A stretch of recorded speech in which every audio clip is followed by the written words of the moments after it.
Akbar બિરબલની story તમને વડે હું સમજાવીશ.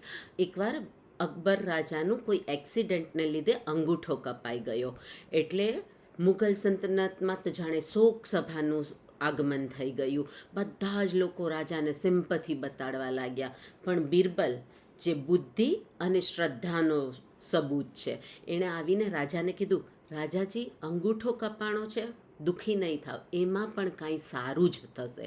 એટલે રાજા કોપાયમાન થયા, બિરબલને જેલમાં પૂરી દીધો અને પોતે રૂટીનમાં પાછા જીવવા લાગ્યા. પોતે પોતાના સૈનિકો સાથે શિકાર કરવા નીકળી પડે છે.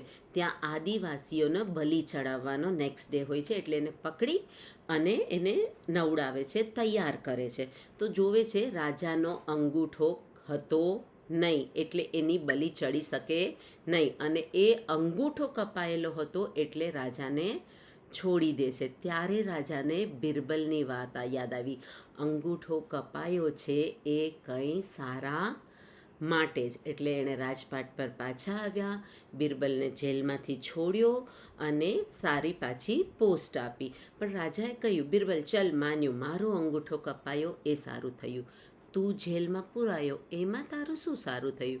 તો કે રાજાજી, હું તમારી સાથે જ શિકાર પર હોત, એ લોકો તમને છોડી અને મારી બલિ ચડાવત. તો એ સમયે અકબરે કાન પકડ્યા અને કીધું કે જે થાય તે સારા માટે. પ્રેઝન્ટમાં ઘણીવાર આપણને મુશ્કેલીઓ આવે છે, ત્યારે આપણે ડાયજેસ્ટ નથી કરી શકતા, શું કામ ભગવાન આવું કરે છે. પણ એ 5 વર્ષ પછી, 10 વર્ષ પછી તમે જોશો તો એ તમારી માટે કંઈ સારો સંદેશ જ લાવી